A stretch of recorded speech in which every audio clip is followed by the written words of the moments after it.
Eu estou abrindo esse canal no YouTube e quero fazer dele um espaço onde a gente discuta coisa que interessa ao povo brasileiro, coisa que interessa à humanidade, e não quero deixar por menos. E por meu privilégio, minha sorte, nós escolhemos, e ele aceitou, para abrir esse programa, essa sequência de programas que vai marcar o meu canal no YouTube, o professor Ildeu de Castro Moreira. Ele é presidente da SBPC, Sociedade Brasileira para o Progresso da Ciência, que a partir desses dias 8 e 9 está fazendo uma grande convocação de todos os brasileiros, e deveria ser todos mesmo, o povão da favela deveria prestar atenção nisso também, e nós vamos entender por quê. Porque hoje, na minha opinião, ciência e tecnologia é o outro nome de soberania. Soberania, você sabe, é a capacidade que um país tem ou não tem de mandar no seu próprio nariz. Professor Ildeu, muito obrigado pela gentileza. É preciso logo de plano deixá-lo completamente à vontade. A SBPC é uma entidade suprapartidária, ela não tem compromisso comigo nem com nenhuma candidatura, pelo contrário, o compromisso dela é com o Brasil e transcende os partidos, que todos deveriam ter o mesmo compromisso. Portanto, eu quero lhe agradecer, nós estamos aqui na sede da SBPC, na Maria Antônia, lugar de formação de um pedaço importante da inteligência brasileira. Muito obrigado por ser aceito. E a primeira provocação é: por que um povo que passa fome, está desempregado, com medo de bala, de milícia, deve se interessar por ciência, tecnologia e inovação? Em primeiro lugar, agradecer muito a possibilidade de estar participando dessa iniciativa sua, que é extremamente importante, e a SBPC, como o senhor disse, é aberta para todas as pessoas, todas as correntes políticas, porque o nosso papel é exatamente lutar, como sempre fizemos há 70 anos, que a SBPC tem, pela ciência, pela tecnologia, pela educação de qualidade, pela melhoria das condições de vida das pessoas. E essa questão é fundamental, A ciência e a tecnologia no mundo de hoje são elementos essenciais para a qualidade de vida, são elementos essenciais para a economia. Então, para cada cidadão brasileiro, a ciência e a tecnologia pode parecer uma coisa distante, mas ela está muito presente. Está presente no bolso de todo mundo que tem um celular, por exemplo. Está presente quando você vai ao hospital e vai fazer um exame. E todos nós temos hoje a ciência e a tecnologia permanentemente nos ajudando na área médica, na área das vacinas, em toda uma coisa que traz um impacto importante para a saúde de cada um de nós. Portanto, a ciência perpassa toda a vida do cidadão. E nesse sentido também ela é um elemento fundamental para a economia do país. Todos os países que estão avançando e avançaram nas últimas décadas fizeram isso escorados em ciência e tecnologia. Se criaram empregos qualificados, se melhorou o PIB do país, que cresceram. Se a gente vê, por exemplo, que o PIB da China, na década de 70, era menor que o brasileiro. Hoje a China já disputa com os Estados Unidos. Então isso significa que houve uma política pública continuada por décadas, que investiu muito em educação, em ciência e tecnologia. Portanto, a ciência e tecnologia pode parecer distante do cidadão, da pessoa que está no bairro pobre, da pessoa que está lá numa região, às vezes, dominada por milícia, como é o caso no Rio de Janeiro, onde eu moro, mas isso tem um impacto muito importante para a segurança pública. Quer dizer, a ciência pode ajudar muito em todos esses aspectos e fazer com que o Estado tenha uma presença muito mais eficiente junto ao cidadão. Na questão da saúde, na questão da segurança, na questão da educação pública, que temos que melhorar muito, certamente, no Brasil. Então, eu acho que esse impacto na vida do cidadão é muito maior do que a gente imagina, só que, às vezes, não é informado de uma maneira clara.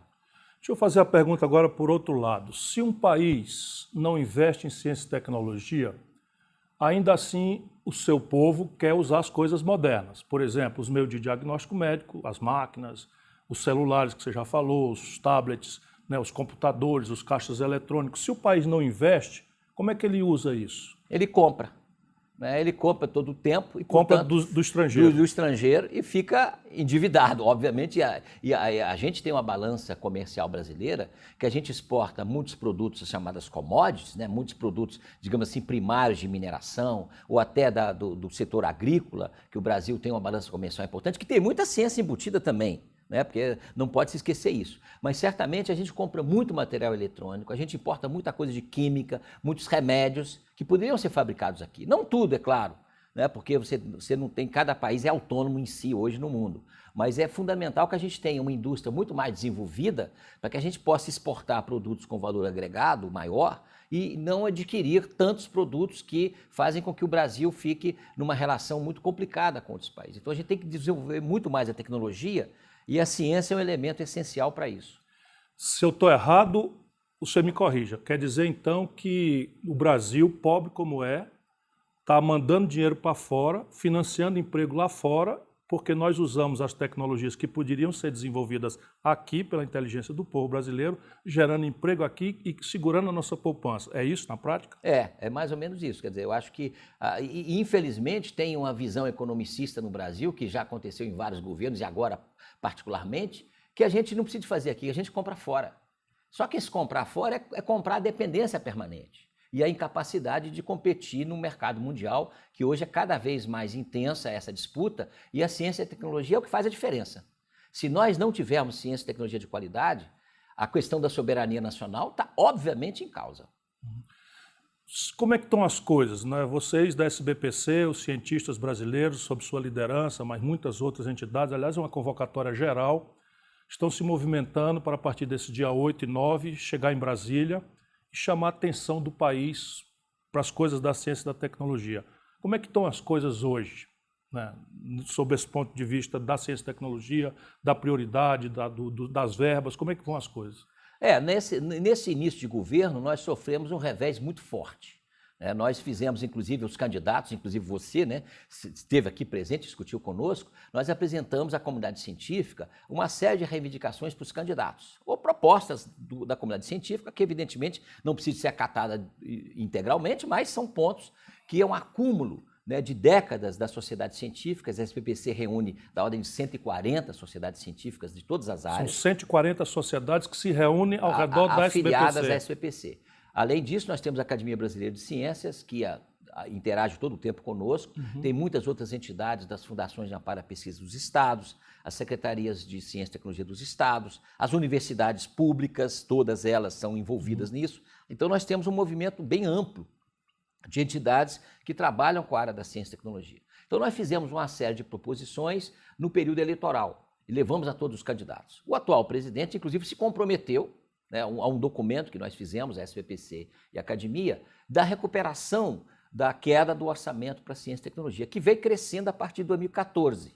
Nós estamos hoje num patamar que esse ano é 1/3 do que nós tínhamos 10 anos atrás para investir. Hoje nós estamos investindo em ciência e tecnologia 1/3 do que nós investimos há 10 anos atrás. E isso em termos do investimento do Ministério de Ciência, Tecnologia, Inovações e Comunicações. É mais ou menos esse o número, o que obviamente catastrófico, inclusive porque a comunidade científica cresceu nesses 10 anos de maneira significativa. O Brasil forma da ordem de 20 mil doutores ano.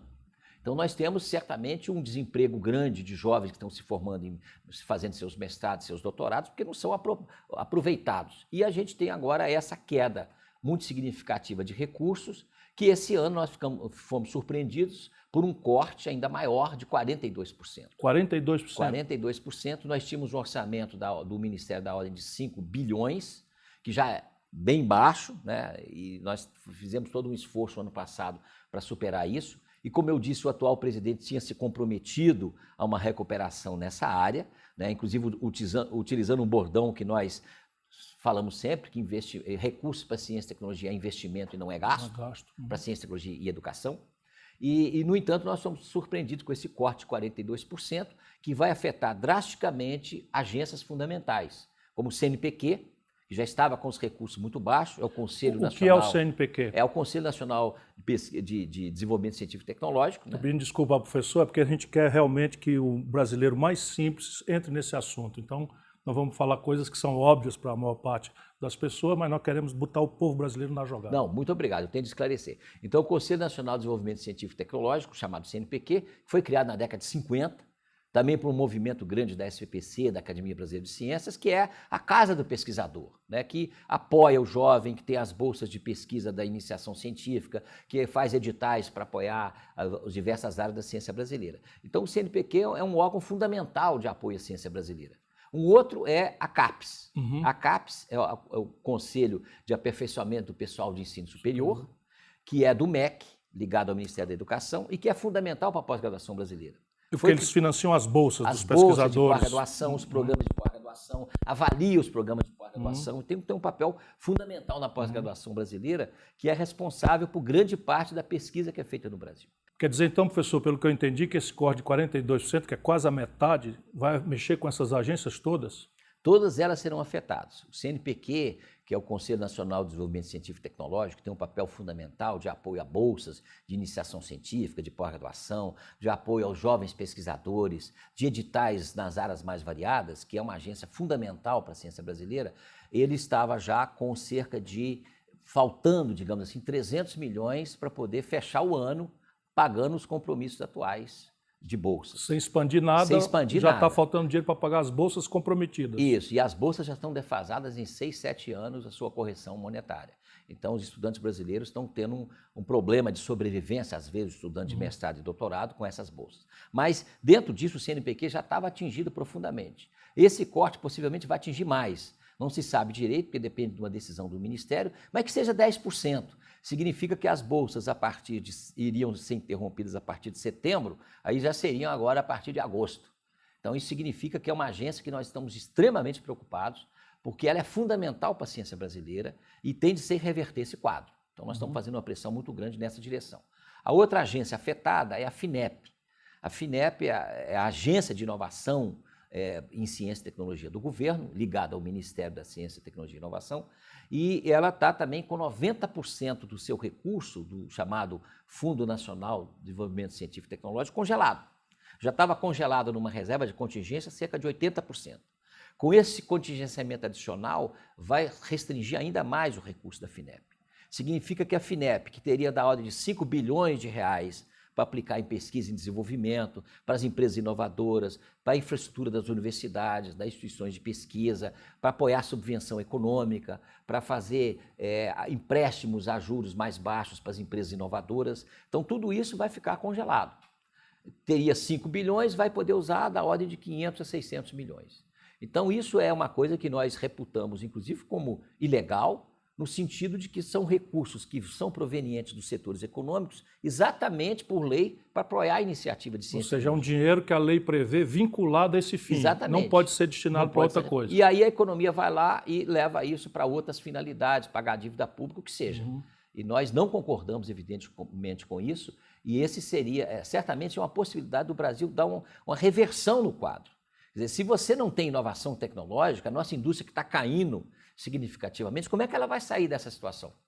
Então, a FINEP, portanto, tem um papel fundamental nisso, e nós estamos muito preocupados com isso. E a terceira agência importante, essa não é da ciência e tecnologia, mas é da educação, é a CAPES, que é a coordenação de apoio ao aperfeiçoamento do ensino superior, dos profissionais, dos professores, e que é responsável pela pós-graduação brasileira, fundamentalmente, pela avaliação dos cursos, pelo apoio às bolsas também. A CAPES tem da ordem de 100 e tantos mil bolsistas que dependem da CAPES. Tem toda uma área para educação básica também, que é muito importante. E, portanto, a CAPES tem sido responsável pelo crescimento da pós-graduação no Brasil, que é responsável, por sua vez, por cerca de 80% da pesquisa feita no Brasil, da pesquisa básica. E também está agora com um orçamento que já estava num valor baixo, insuficiente para as suas demandas, e agora ainda com uma ameaça adicional de ter uma restrição da ordem de 20% nesses recursos. Deixa eu fazer aqui uma pergunta. Se esse tipo de conduta, se esse tipo de comportamento fosse regra, que tipo de prejuízo no passado o Brasil poderia dizer hoje que temos? Que tipo de conquista a ciência e a tecnologia brasileiras conseguiram, graças a algum momento em que houve a devida prioridade, ou se não, pelo menos, alguma prioridade? Que tipo de conquista que nós tivemos e não teríamos se esse tipo de prática fosse a mesma coisa no passado? Olha, tem muitos exemplos. Claramente, por exemplo, na própria área da agricultura, né? O Brasil ocupou, de certa maneira, o cerrado, tem uma grande produção hoje, e uma das iniciativas mais importantes foi exatamente a Embrapa, as universidades públicas, que investigaram como utilizar o cerrado para plantação. A agricultura tropical brasileira cresceu muito, é responsável por uma boa fatia da nossa balança comercial, e eu lhe dou um exemplo mais pontual, né? O trabalho da professora Joana Doberainer, que era apoiado pela CAPES, pelo CNPq, pelos laboratórios pela FINEP, lá na Embrapa, no Rio de Janeiro, na Universidade Federal Rural do Rio de Janeiro, e que esse trabalho dela, que permitiu analisar a fixação de nitrogênio nas plantas, né, no caso as gramíneas, a soja, por exemplo, isso permite que o Brasil economize por ano bilhões e bilhões de reais de adubos nitrogenados, que a gente teria de comprar para poder fazer esse tipo de atividade para o desenvolvimento da soja, que teve um crescimento muito grande na sua produtividade em função dessas pesquisas. E elas também contribuíram para o meio ambiente. Então, esse é um exemplo claro de uma pesquisa básica, feita dentro de uma universidade, de uma instituição pública de pesquisa, que fez uma diferença significativa, que faz todo ano para, no caso aí, a agricultura e a plantação de soja. Também tem implicação na cana-de-açúcar. A Embrapa é uma empresa que os resultados mostram que cada real empregado na Embrapa, pelo poder público, tem um retorno de 8 vezes maior. Cada real que bota lá, volta 8. Volta 8. Então, obviamente, é claramente uma questão de investimento bem colocado. E outros exemplos, por exemplo, o outro caso, o pré-sal. Há 30, 40 anos, se a gente falasse a palavra pré-sal, ninguém sabia o que era. Foram as pesquisas financiadas pela FINEP, financiada pelo CNPq, pelo SEMP, pelas universidades, que permitiram localizar que tinha uma camada de petróleo no fundo do mar, que poderia ser explorada, desenvolveu-se a tecnologia para poder entrar lá no fundo do mar, retirar esse petróleo e usá-lo. Quer dizer, a descoberta dele e o uso dele foi um produto de todo esse arcabouço, esse sistema nacional de ciência e tecnologia. Então, isso significa hoje mais da metade do petróleo brasileiro. Ou seja, esses dois exemplos já mostram que o resultado econômico dessas duas atividades supera em 20 vezes o investimento anual em ciência e tecnologia. É importante que a gente faça aqui sublinhar isso aqui. Eu pedi de propósito 2 exemplos e vieram assim com a maior naturalidade, com a maior espontaneidade. Nós não ensaiamos essa conversa. Então veja bem, o Brasil é o segundo maior produtor de soja do mundo e nós concentramos essa produção de soja num tipo de território, que é o centro-oeste brasileiro, embora tenha entradas para o sul, em que o chão não presta para a soja. Graças à ciência e à tecnologia brasileira, financiada por esse tipo de agências que ele descreveu aqui, por esse tipo de ferramentas, nós viramos a maior produção, a segunda maior produção, só perdemos para os Estados Unidos e estamos ali, para encostar com eles. E a segunda maior riqueza brasileira, cujo limite nós não conhecemos ainda, o petróleo do pré-sal, também era uma impossibilidade física, ninguém nem sequer podia sonhar no assunto, e foi desenvolvido e virou a segunda maior riqueza brasileira. Hoje nós somos exportadores de petróleo, graças ao esforço dos cientistas, da inteligência, dos estudiosos no Brasil. Esse é o esforço que nós queremos fazer nesse programa, professor Eudeu, é mostrar para o brasileiro desempregado, para o brasileiro que está assustado com a violência, que ouvindo falar em 5 bilhões, pode achar muito dinheiro. Mas essa relação de quanto bota e quanto volta, talvez seja a grande ferramenta nesses tempos pragmáticos, né? E essa outra parte, que não é tanto tecnologia, mas que a gente também está vendo aí uma ameaça, as ciências humanas. Por que um país como o Brasil, com tantos problemas, deve gastar dinheiro com sociologia, antropologia? Eles dizem que isso é jogar dinheiro fora. De maneira nenhuma. Essas são áreas também fundamentais para esse processo. Existe até um termo internacional agora mais usado, além da inovação tecnológica, tem inovação social. Então todas essas áreas produzem e já produziram muito para o Brasil. Não é à toa que o Brasil tem entre os seus cientistas mais conhecidos do mundo, tem Paulo Freire, um grande educador. E nós temos também na área, e muitos desses trabalhos são correlacionados com a qualidade de vida das pessoas, com o atendimento psicológico, com a questão da saúde pública, com a formação de hábitos na sociedade de saneamento, né, que às vezes o poder público certamente deveria fazer muito mais do que faz, mas muitos hábitos da população são relacionados com a questão da saúde pública, com a questão da convivência entre as pessoas, a diminuição da violência. Tudo isso está relacionado com as ciências sociais humanas. O uso, por exemplo, que nós temos no Brasil, as populações indígenas, as nossas reservas, que são importantes de serem analisadas, né, porque elas preservam muito do meio ambiente e a política indigenista brasileira, por exemplo, que sempre foi muito importante, estava na vanguarda, agora inclusive está sofrendo ameaças. Isso são fatores fundamentais que os antropólogos, todas as áreas de ciências sociais se dedicam a isso. Então, todas as áreas de ciências sociais humanas, elas fazem o conjunto, aliadas com as engenharias, aliadas com as ciências naturais, com as ciências exatas, com as ciências biológicas, para melhorar a qualidade de vida das pessoas, e tem repercussão na economia também, porque a população, na medida que está mais integrada, que está com uma condição de vida mais adequada, o trabalhador rende mais. Então, isso é fundamental que a gente veja esse conjunto. E os países todos do mundo desenvolvido apostam significativamente em todas as áreas da ciência. Evidentemente, o país pode ter em momentos específicos, e deve ter, prioridades, nas quais ele investe mais. Por exemplo, o Brasil deveria ter como prioridade a questão da Amazônia, que é uma questão fundamental de riqueza, que deveria ser muito mais explorada cientificamente. O Brasil tem condição de administrar a Amazônia, de explorá-la de forma devida? Tem todas as condições. Agora, é preciso ter um esforço maior, precisa ter política pública maior, exatamente colocando muito mais ciência e tecnologia nisso. E aí, quando eu falo da ciência, eu estou falando, obviamente, de todas as ciências. Sim. Da botânica, que é fundamental para ajudar a explorar aquela riqueza, da engenharia, a engenharia de transportes na Amazônia, que a questão dos rios é fundamental, e também todas as ciências sociais e humanas e as ciências da área da saúde, para que aquela população da ordem de 23 milhões de habitantes tenha também condições adequadas de vida e possa, inclusive, render melhor do ponto de vista econômico. Então, a Amazônia é um grande desafio brasileiro, e certamente temos um potencial imenso e que daqui a décadas, se nós não tomarmos a Amazônia no sentido inteligente do termo, no sentido sustentável do termo, ela possivelmente vai virar cobiça de outros países. Só a quantidade de água que nós temos ali, por exemplo, já é um motivo de, certamente, cobiça. A cobiça vai tirar a máscara, né, professor? Porque a cobiça já está aí no mundo. É só ver que as últimas guerras dos últimos décadas, tiveram quase todas elas o petróleo por base.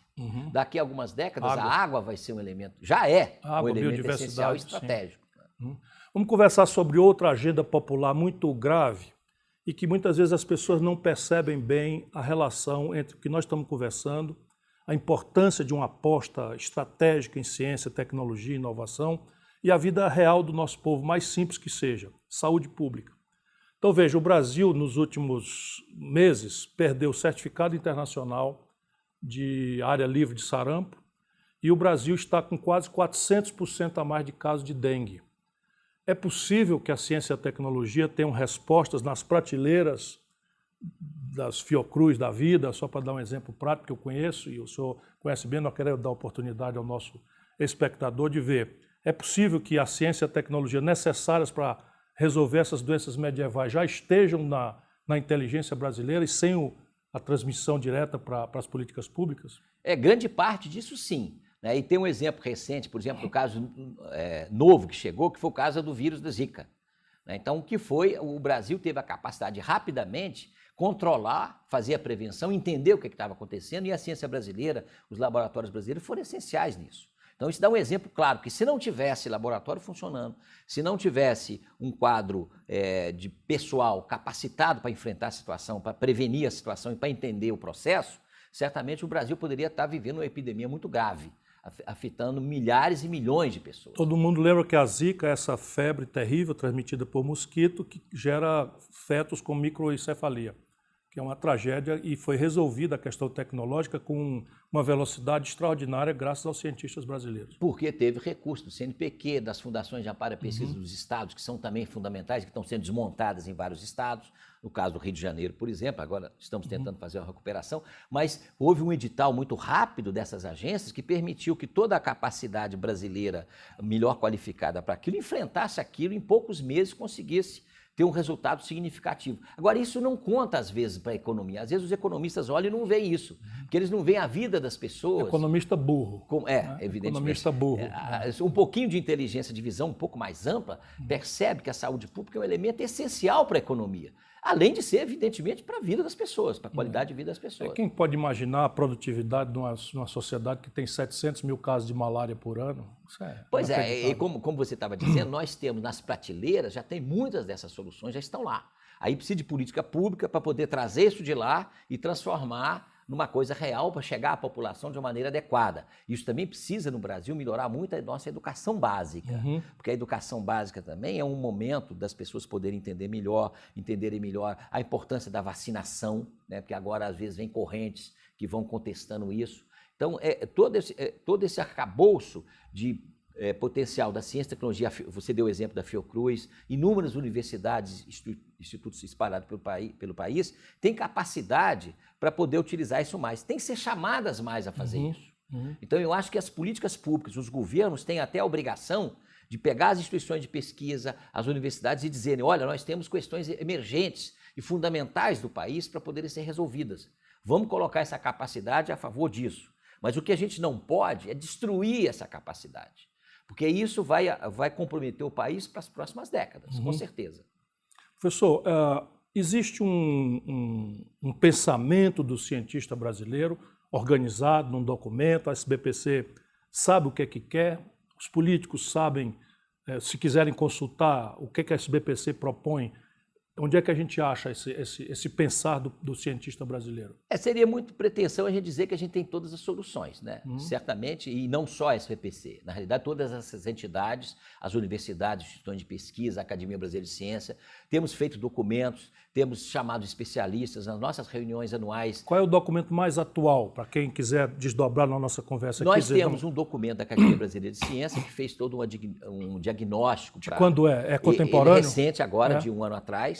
Tem um documento que nós entregamos para os candidatos no ano passado da SBPC. As nossas publicações da Ciência e Cultura, está todo mês também, praticamente, o nosso Jornal da Ciência trazendo notícias e posicionamentos de cientistas. Nós temos já um arcabouço significativo. Nós tivemos a 4ª Conferência Nacional de Ciência e Tecnologia, que é de 2010, mas que já desenhou uma política pública por uma década para o país. Infelizmente, grande parte daquilo não foi implementado. Mas certamente a capacidade da comunidade científica brasileira é grande. Mas nós temos de interagir mais, temos de discutir mais, temos de ter mais espaço para fazer isso, inclusive junto ao poder público. E nós estamos reivindicando agora, nesse momento, que o governo reative o Conselho Nacional de Ciência e Tecnologia, o CCT, que é o órgão máximo, que até agora não se reuniu, né, para poder traçar políticas, discutindo com todos os ministérios de educação, de economia, de ciência e tecnologia, de minas e energia, né, de meio ambiente, para que a gente trace políticas. A comunidade científica brasileira está, inclusive, inaugurando agora no Congresso Nacional, na próxima semana, a nossa iniciativa para a ciência e tecnologia no parlamento. Mas isso é importante. Então, nós vamos estar lá, todas as nossas entidades, oferecendo para os parlamentares a nossa capacidade de apoiar nas legislações, na discussão, cobrando certamente pontos que nós achamos importantes, mas também dispostos a discutir com eles. Qualquer legislação relativa ao meio ambiente, à saúde, à energia, à violência, à segurança, todas essas nós estamos oferecendo, de certa maneira, tornando disponível a comunidade científica para dialogar. Nós não temos certamente todas as respostas, porque esse é um processo de construção. Mesmo porque as respostas também para o povo brasileiro dependem muito do envolvimento da sociedade. Sim. Mas nós certamente temos muita coisa a dizer e a colaborar nessa direção. Estamos caminhando aqui para não ocupar muito mais o professor Eudeu, que deu essa gentileza para nós de receber a gente aqui, a sede da SBPC. Uma pergunta sobre ciência de ponta. E essa se desdobra em duas coisas. A primeira, algum projeto importante que, estando a meio caminho ou quase pronto, possa estar nesse momento prejudicado, ameaçado de descontinuidade por esse momento de contingenciamento estúpido, pouco inteligente, porque as dificuldades são reais, mas a sua posição é muito clara. Estão abertos a conversar, estabelecer um lugar onde todas as coisas possam ser discutidas.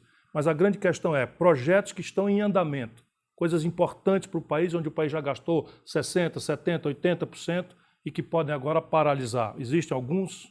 Existem vários, né? Na realidade, existe uma quantidade muito grande de pesquisas avançadas no Brasil, que o Brasil construiu um sistema, nessas últimas décadas, robusto.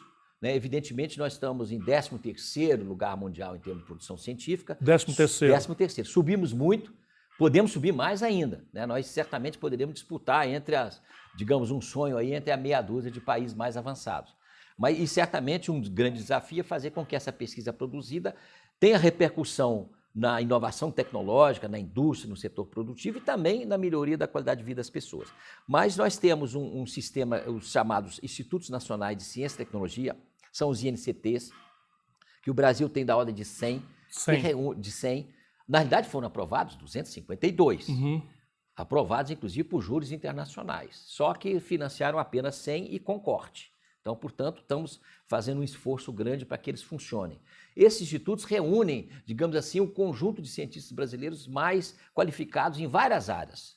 medicina tropical, nanotecnologia, na área de educação, na área de antropologia, nas áreas de ciência, de engenharias, de materiais, nas áreas de biomédicas. Então, nós temos um conjunto de pesquisadores muito grande no Brasil, antenado e articulado com pesquisadores internacionais, que tem uma capacidade muito grande de fazer pesquisa avançada. Eu dou um exemplo aqui da nanotecnologia, né, que é uma área no mundo inteiro em expansão. Foi criado agora o Centro de Nanotecnologia em Belo Horizonte. O que é nanotecnologia? Nanotecnologia é o estudo da matéria nas suas dimensões menores. Então, você vai na escala do átomo e da molécula, você pode fazer uma engenharia, digamos assim, um estudo disso, para poder construir, inclusive, novos materiais. A nanotecnologia constrói, por exemplo, os chamados nanotubos de carbono, que são estruturas que foram criadas a partir dos átomos de carbono, ligações entre eles diferentes, que produzem materiais muito diferentes daqueles que a gente encontra habitualmente. Material para usar nas coisas mesmo. Para usar nas coisas usuais, e tem resistência muito maior, tem tipo leveza. Um negocinho que entra no coração e quase operar. Quase todos os produtos que nós temos aqui estão altamente industrializados pela ciência. Pela ciência. Todo esse equipamento que a gente está usando aqui... Você desculpa eu puxar o nível para baixo? Não, muito obrigado. E eu sou físico, nós queremos entender, pois fascinado, porque a física quântica, né, mudou o mundo. Né? Ela tem uma repercussão no mundo de hoje, na economia, gigantesca. Porque você tem o laser, né, para dar um exemplo, que era uma criação teórica em 1916, lá na cabeça do Einstein, era uma ideia de a luz se transmitir de uma maneira mais organizada, que era uma coisa que não existia da natureza daquela maneira. Né? E o homem criou isso artificialmente. E hoje as crianças brincam com laser, esses aparelhos que nós estamos usando aqui estão laser, e você vai no hospital e você faz uma operação no seu olho a partir do laser. Então isso mudou a vida cotidiana. Então um exemplo claro de como uma invenção que aparentemente não tinha utilidade, né, ela pode ter uma repercussão imensa. Né? E isso inclusive valoriza aquela ideia de que ciência básica é fundamental. Porque às vezes a repercussão não é imediata, às vezes as pessoas perguntam, mas essa pesquisa vai dar uma repercussão agora? Pode ser que sim, pode ser que não. É importante a gente se preocupar com isso. Mas a longo prazo e a médio prazo, a ciência básica que revolucionou o mundo. Essa coisa de estudar o quanta, né, o miudinho, átomos, o minúsculo, acabou dando no GPS. Claro. Né? O GPS que a gente usa o Waze nas ruas, agora ninguém precisa mais parar para perguntar onde é uma rua. Isso deriva disso, de um conjunto de satélites que usam a mecânica quântica. Toda a comunicação nossa no mundo está relacionada com isso. Vamos falar sobre isso. Mas voltando para a questão da nanotecnologia, porque eu acho que é um ponto interessante, é uma área de avanço. O Brasil tem grupos muito avançados e com esses cortes nos INCTs, fizemos uma reunião recente com 70 INCTs no Rio de Janeiro, todo muito preocupado, porque todas essas áreas estão ameaçadas. Quer dizer, a gente está comprometendo o futuro do Brasil se a gente corta recursos da maneira como está sendo feito. E ainda nessa questão da tecnologia de ponta, o Brasil deveria apostar em foguete, propulsão nuclear, essas coisas? Olha, essas são escolhas complicadas e que têm que ser muito bem discutidas, mas certamente são estratégicas para o país. Uma política espacial, haja vista a China, a Índia e outros países que avançaram nisso. O Brasil poderia ter avançado muito mais nisso. Então, nossa política espacial, digamos assim, está rateando há muitos anos. Então, certamente, essa é uma iniciativa importante. A questão nuclear, que foi também uma disputa importante, em particular na década de 70, que a SBPC se envolveu muito nisso, quando se criaram as centrais nucleares lá em Angra dos Reis, que nós, a comunidade científica, os físicos, a SBPC, queríamos que a gente desenvolvesse tecnologia aqui, e não apenas comprasse um pacote pronto. Naquela época da Alemanha. Na época da Alemanha. Se nós tivéssemos feito isso, certamente os nossos programas teriam avançado muito. Mas nós avançamos também. A Marinha, por exemplo, brasileira, fez um desenvolvimento importante no enriquecimento do urânio, agora na criação, na construção de um submarino nuclear, o que dá uma independência, é uma coisa importante para a segurança do país. Então, nós temos certamente agora, nessa esses área... domínios, a pretexto de um foguete, a pretexto de um submarino, eles também têm repercussão civil. São domínios técnicos que têm aplicação civil. Por exemplo, microeletrônica. O Brasil não tem nenhum celular brasileiro. Se a gente desenvolve uma coisa para o foguete, dali pode sair todo o domínio para fazer um celular brasileiro, para dar um exemplo aqui. Com certeza. Essa repercussão, às vezes, as pessoas não percebem, mas ela é muito presente. Os Estados Unidos, quando o Kennedy colocou como objetivo ir à Lua, Parecia uma coisa de lunático, e a Lua, né, naquele momento. Mas aquilo foi uma mobilização gigantesca na sociedade americana, que permitiu desenvolver tecnologias altamente avançadas que agora são comercializadas. Os computadores, inclusive, foram desenvolvidos a partir da Segunda Guerra, e também nesse movimento de você prever o movimento dos satélites e tudo mais, como você chegar à Lua, foram aperfeiçoados para isso. Então, muitas coisas que nós temos hoje no nosso bolso, né, que os nossos celulares já são computadores, no certo sentido, né, muitos deles, vieram também desses avanços. Então, aquele movimento dos Estados Unidos que diz que vamos chegar na Lua numa década, fez com que melhorasse a educação básica nos Estados Unidos, porque tinha de preparar melhor as pessoas, mudou a indústria americana, trouxe muita repercussão. Então, todos esses avanços da ciência e tecnologia, eles trazem repercussão. Pode demorar um pouco, pode não ser imediata, mas certamente importante. Então, esses programas tipo espacial, nuclear, conhecimento do mar, são estratégicos para o país. E a longo prazo eles são decisivos para a soberania nossa. Do país. Deixa eu lhe fazer uma pergunta agora mais terra a terra. Os países mais ou menos de desenvolvimento semelhante ao do Brasil investem quantos por cento do seu orçamento ou da sua riqueza em ciência e tecnologia? E qual parte disso é pública, estatal, e qual parte disso é privada? Olha, os países desenvolvidos, todos eles investem bem mais que o Brasil em relação ao PIB. A média internacional que a Europa está tentando atingir agora, nos países desenvolvidos, é em torno de 3% do PIB. 3%, ou seja, de cada 100 riquezas que você produz, 3% são aplicados no esforço científico. Ciência, tecnologia, inovação. Pesquisa e desenvolvimento, né, que também transformar aquela ciência em produto. Né? Então, esse conjunto 3%. E o Brasil está investindo quanto? O Brasil está na ordem de 1,1, está patinando nisso há muito tempo. Estamos investindo um terço do que seria o ideal, é isso? Sendo que como o nosso PIB também caiu, isso significa que nós estamos regredindo nesse aspecto. Mas para você ter uma ideia, a Coreia do Sul, que avançou muito, a China, que avançou muito, investiam como o Brasil na década de 70 e 80. Estava mais ou menos par e passo. Hoje eles já dispararam muito. A China está em 2,2, a Coreia já está em 4, porque perceberam que essa é uma questão central. Porque quando a gente compra os produtos made in China aí na rua, das grandes cidades brasileiras, a gente não entende que por trás dele tem muita ciência, tecnologia e educação. Aquilo está embutido ali.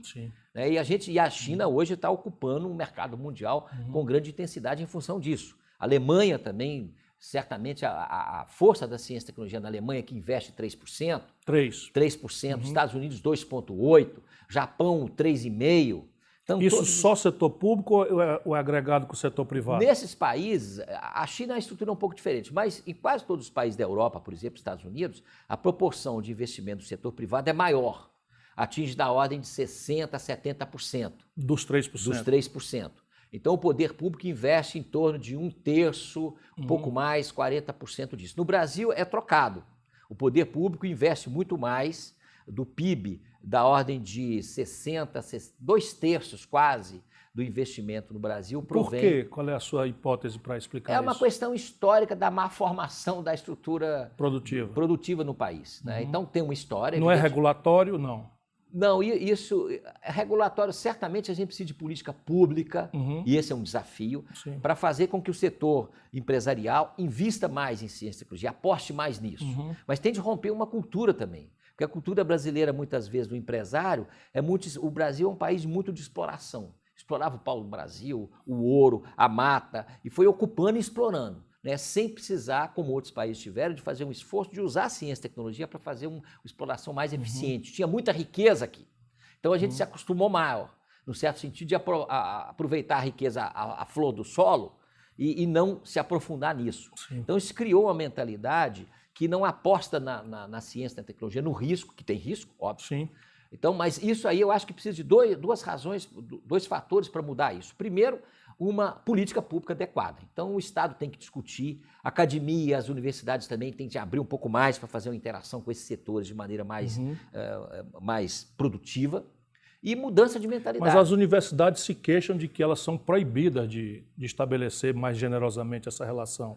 Nós apoiamos, inclusive, a SPPC, inclusive começou aqui nessa sala em 2008, uma discussão com então, o presidente da República, para mudar muito do arcabouço legal brasileiro, para favorecer essa interface da comunidade, das instituições de pesquisa, das universidades com o setor mundo produtivo. Então, o chamado marco legal, né, que foi aprovado finalmente agora em 2018, que passou por uma mudança constitucional. Esse marco legal é bom? Esse marco legal avançou muito, ele permite muita coisa, ele tem que ser implementado. Sim. Certamente nós temos discordâncias de alguns aspectos nele, mas não são significativas diante do potencial que ele tem. Então, o que nós temos que fazer agora, esse marco legal flexibiliza muito essa parceria, possibilita entre o setor produtivo e o setor acadêmico, as universidades, instituições de pesquisa. Agora, transformar isso em realidade, porque no Brasil, frequentemente, você sabe, né? Às vezes se aprova a lei, mas ela não vira realidade. Não pega, é a lei então, que pega, a lei que não pega. Então, nós estamos no esforço para pegar esse marco legal nos estados, né? Porque isso tem uma repercussão nos estados, nos municípios, nas universidades. Nós estamos fazendo um esforço grande para que cada estado também tenha a sua lei da inovação, que permita que a ciência possa transitar de maneira mais fácil entre o setor que a produz e o setor que vai transformar aquilo em produto no setor produtivo. Professor Deu, eu quero lhe agradecer muito a sua generosidade, veio lá do Rio de Janeiro, nos recebeu aqui na SBPC, e nesses dias 8 e 9, o que vai acontecer? É a sua palavra, né, a nossa gratidão por ter nos ajudado aí ao povo brasileiro a entender a importância grave, urgente, e eu termino como comecei. Ciência e tecnologia hoje é o outro nome de soberania. E soberania é aquilo, o país que manda ou não manda no seu próprio nariz.